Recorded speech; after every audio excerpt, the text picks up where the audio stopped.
Las pruebas rápidas, quiero darles algunos datos científicos de contexto.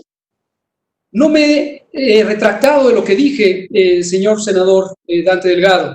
Usted habló de fechas precisas, dijo que el 25 de marzo dije que las pruebas rápidas no eran convenientes y que después revertí mi opinión. No es el caso, estimado senador. Las pruebas rápidas son dispositivos de uso en el punto de servicio, análogas a las pruebas de embarazo. Es un dispositivo generalmente de plástico que tiene una tira reactiva, un sinónimo de pruebas rápidas es tiras reactivas, que se usan en el sitio de atención.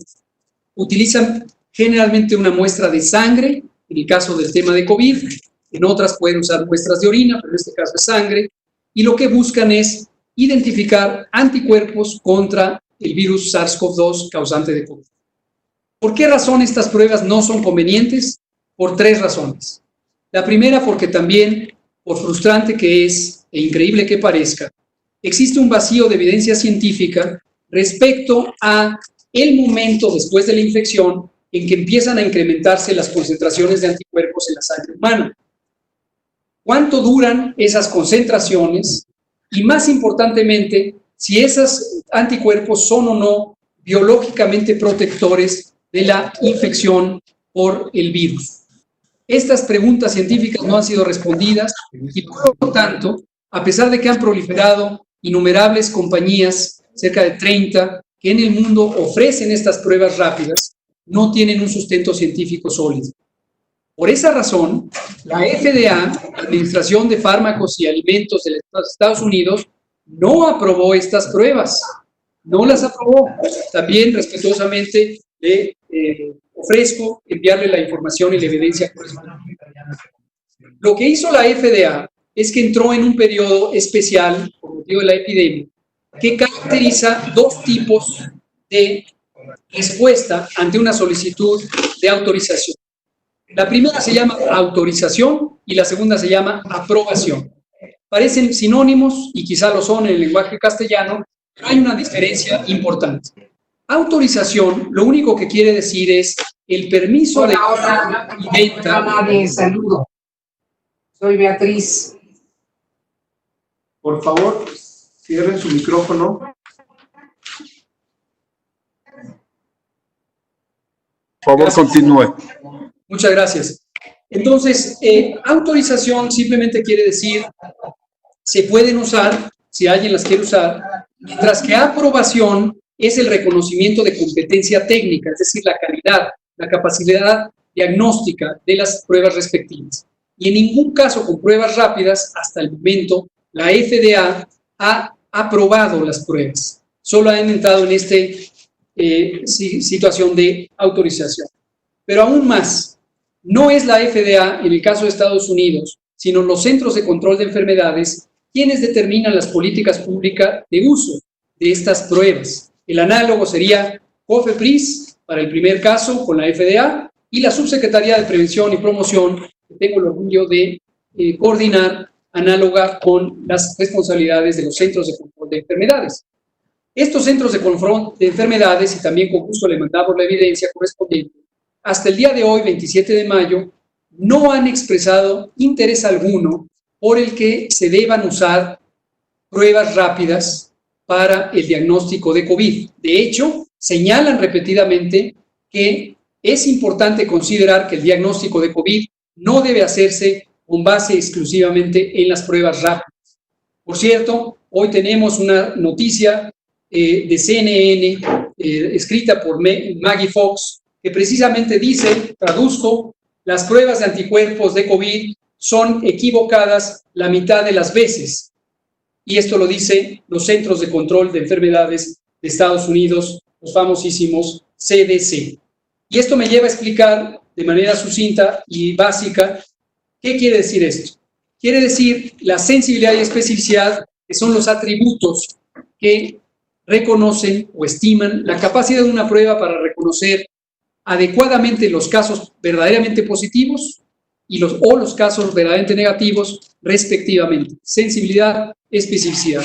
Y el de las pruebas rápidas es bajísimo. Es tal como dicen, mitad de las veces es casi equivalente a echar un volado al aire y según el resultado de la moneda. Ahora, las pruebas que sí son relevantes son las pruebas serológicas. Con esta respuesta quisiera abordar lo que varios de ustedes comentaron y lo abordo con mucho gusto. Cuando pasamos a la fase 3,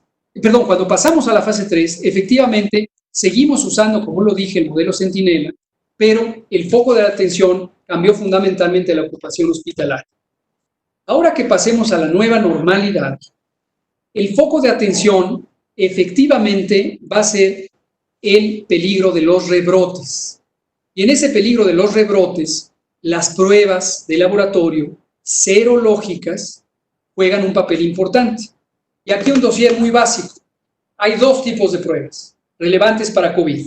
Las pruebas que detectan al virus al detectar su material genético, ahí está la PCR, el GeneXpert y otras.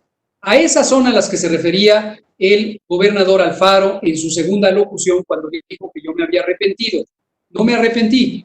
A esas pruebas son pruebas muy rápidas en su tiempo de ejecución, pero no son las que convencionalmente se llaman pruebas rápidas o tiras reactivas, que son las que el gobernador Alfaro había comprado varias semanas antes.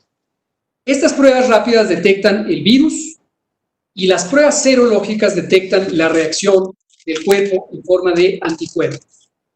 En el segundo caso, nos interesa a todos los miembros de la comunidad global de salud pública y seguramente a la ciudadanía, tener un instrumento que nos permita identificar qué proporción de la población ya es resistente, ya es inmune a el virus que causa el COVID. Noticia positiva, existen varios kits diagnósticos, varias tecnologías competentes.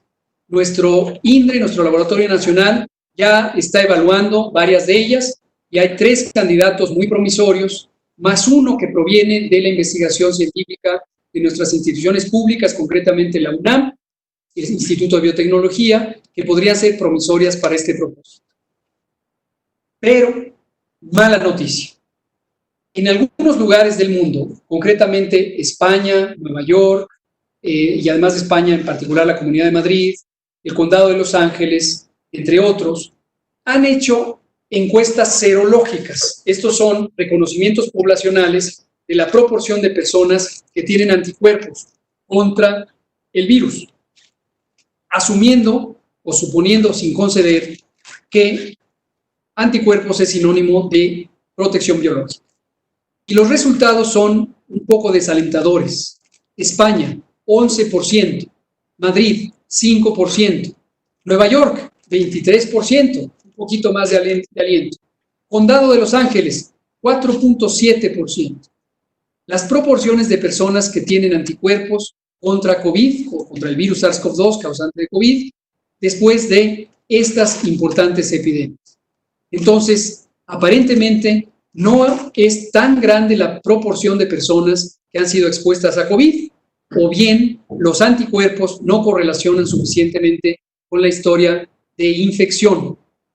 Entonces, esperemos, nosotros, México, el gobierno mexicano, ya tiene un plan precisamente para hacer estas encuestas. Nuestra encuesta nacional de salud y nutrición, que ahora es anual, ya va a estar enfocada, entre otros elementos, a COVID y vamos a hacer una encuesta serológica. Posiblemente la haríamos a finales de julio o en agosto, dependiendo del curso de la epidemia. Y también tenemos la oportunidad de que a través de los lineamientos de seguridad sanitaria en el trabajo se establezca la responsabilidad de las empresas, y ha habido además receptividad al respecto, que las y los empresarios están dispuestos a sufragar los costos de este tipo de encuestas en los espacios de trabajo. Termino